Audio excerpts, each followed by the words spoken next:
Homem-Aranha. Quando eu era mais novo, meu pai me apresentou a animação clássica do Homem-Aranha, lá de 94, Spider-Man The Animated Series, e cara, foi amor à primeira vista. Papo de ter pôster no meu quarto sobre o herói e tudo mais, eu era fascinado. E sim, pode me julgar, eu amo esse filme. Eu imagino que em algum momento você já olhou pra sua vida e já se perguntou o que tá acontecendo com ela. Por exemplo, com certeza você tinha aquele amigo ou amiga da escola que você jurava que ia ficar próximo pra sempre. Bom, pelo menos eu tinha. Vocês conversavam, aproveitavam cada momento e aí a vida adulta chegou. Os compromissos, os problemas, eu me mudei de cidade. E aí vem a decisão. Você vai focar na sua própria vida e resolver tudo? Ou você vai empurrando com a barriga e deixando a coisa acontecer? E aí, eventualmente, você se afasta por questão da rotina, do trabalho e hábitos. E aí, quando eu me deparo com um herói que passa por coisas parecidas, se não as mesmas coisas, pô, não tem como não me identificar. O Homem-Aranha vive buscando o equilíbrio entre a vida dele e a vida dos outros. A gente consegue ver esses problemas pessoais, as roupas, a relação amorosa, tudo que engloba esse personagem. E isso faz a gente se aproximar dele. Isso tudo pode parecer coincidência, mas quando o Stan Lee criou o Homem-Aranha, ele criou com essa ideia de identificação. Ele queria que os adolescentes, os jovens adultos se identificassem com o personagem. E você já parou pra pensar o que move o Peter todos os dias da vida dele pra ser o Homem-Aranha, mesmo com esses dilemas que eu já falei aqui? É a culpa.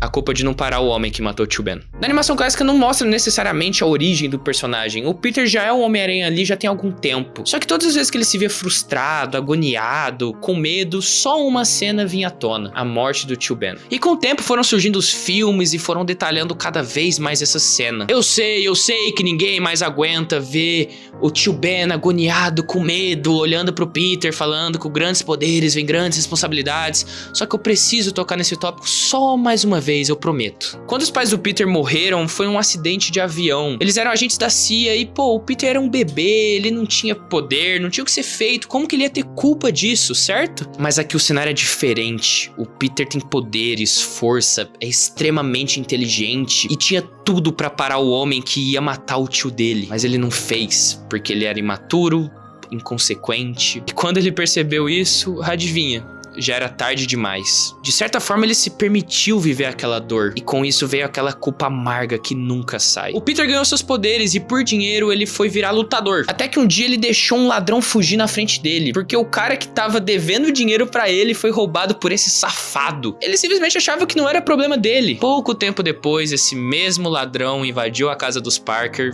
e matou o Tio Ben num assalto. E quando o Peter foi atrás do assassino, ele descobriu que era justamente o ladrão que ele tinha deixado escapar. Você tem noção do peso disso pro Peter? Não, né? Só pra ficar fácil pra você entender, tudo a partir desse momento mudou. O Peter passou a vestir um manto, a seguir uma filosofia, passou a perceber que a vida dele, de certa forma, valia menos do que a dos outros. Eu digo isso porque ele tá disposto a se arriscar e se colocar na frente de qualquer coisa mesmo. Tipo um trem ou um navio. Enfim, pra salvar as pessoas que ele nunca nem viu na vida. E não vem me falar que ele faz isso unicamente porque ele ama e se importa com as pessoas de Nova York. Isso pra mim é heroísmo disfarçado de punição. Ele se vê responsável de impedir que isso se repita com outros tios Ben e outros Peter Parkers por aí. Ele se vê na obrigação de pagar por esse erro que ele cometeu. E isso é pesado, é denso. Quando a gente para pra analisar isso mais profundamente, fica ainda mais denso. Porque a gente consegue ver a forma com que ele camufla isso durante as lutas. No momento que ele coloca a máscara, ele se transforma, ele se torna cômico, leve, sempre de boa com a vida. Ele vive fazendo piadas contra os vilões. É tipo eu ou você num dia que você tá péssimo, com medo, receio e precisa só botar um sorriso no rosto e seguir o seu dia. É um contraste perfeito entre a motivação e a máscara pra camuflar tudo isso. As piadas são um mecanismo de defesa. Repara no contraste com o Batman, por exemplo. Pro Bruce, a máscara é o verdadeiro eu e o Bruce Wayne é o disfarce. Inclusive tem um vídeo recente no canal sobre isso, só clicar aí.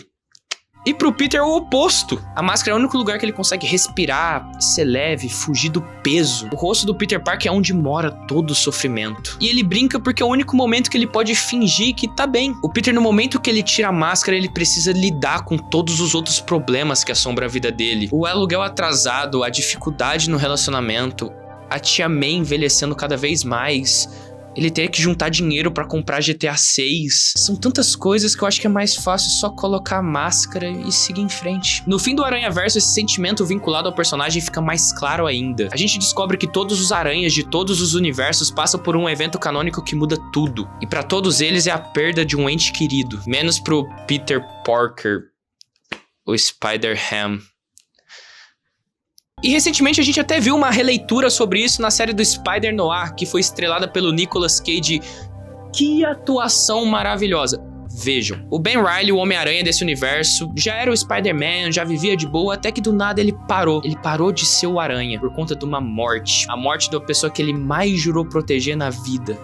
A Ruby. Ele ficou 5 anos sem usar máscara, sem salvar a cidade, e ela foi dominada pelo crime e o tráfico. Inclusive, houve até uma inversão da frase do tio Ben nessa série. Com nenhum poder vem nenhuma responsabilidade. Aqui a gente consegue ver os problemas ficarem tão pesados que a única coisa que deixa tudo leve simplesmente deixou de fazer sentido. Eu acho que é a primeira vez que a gente vê o Homem-Aranha perder a motivação pra salvar os outros e se colocar à frente de todo mundo. A gente vê isso acontecer com o próprio Miles. Ele também já era um Homem-Aranha. Ele é um Homem-Aranha mais descontraído, que curtia muito ser esse herói. Só que depois desse acontecimento canônico, a morte do seu tio, ele entende o verdadeiro significado e a responsabilidade, fica mais cauteloso e responsável. A Spider-Gwen era a melhor amiga do Peter Parker do universo dela. Só que depois de muito bullying e sofrimento, o Peter começa a fazer uns experimentos e acaba se tornando largato. E num confronto, a Gwen acaba matando o Peter, sem saber que aquele monstrengo era seu melhor amigo. Mas se existe alguém que prova minha tese, alguém que viveu praticamente a mesma dor do Peter e escolheu o caminho exatamente oposto,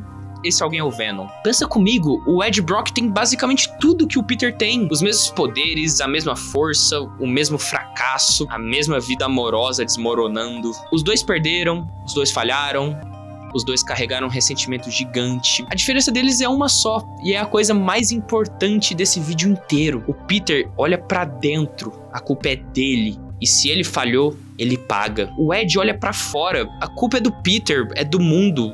É de todo mundo, menos dele. O Ed Brock era jornalista e construiu uma carreira inteira em cima de uma única matéria. Ele afirmou ter descoberto a identidade de um assassino em série, o comedor de pecados. Só tinha um problema. Ele estava errado. O Homem-Aranha capturou o verdadeiro assassino e de uma hora pra outra, a reportagem do Ed virou piada. Ele perdeu o emprego, a reputação, o casamento, tudo. E adivinha em quem ele decidiu colocar a culpa?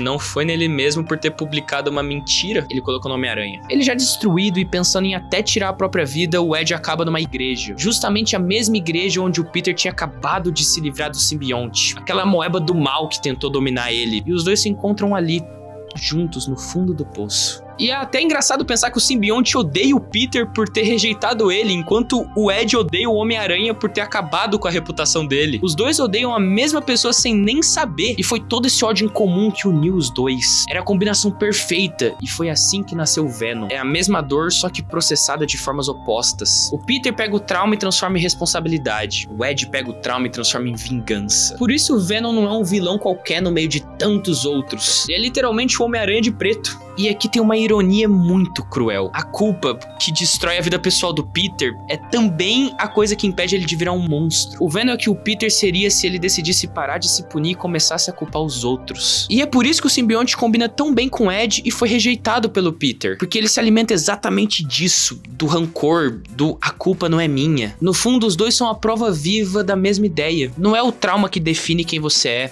é o que você decide fazer com ele. Um virou herói se punindo, o outro virou um monstro terceirizando a conta. Eu sei que para algumas pessoas dizer que o Peter é movido pela culpa parece uma coisa ruim, mas a culpa não é a única motivação. É só mais um combustível que move esse personagem. O Peter já é um cara justo e de boa índole. Ele buscaria fazer o certo independente de qualquer coisa, mas ele continua levantando depois de cair. Enfim, você concorda com tudo isso que eu falei? Você conhece outra história que tem esse evento canônico? Deixa aqui nos comentários, viu? Vou indo. Um beijo, tchau. Se inscreve no canal, dá um like nesse vídeo. Fui!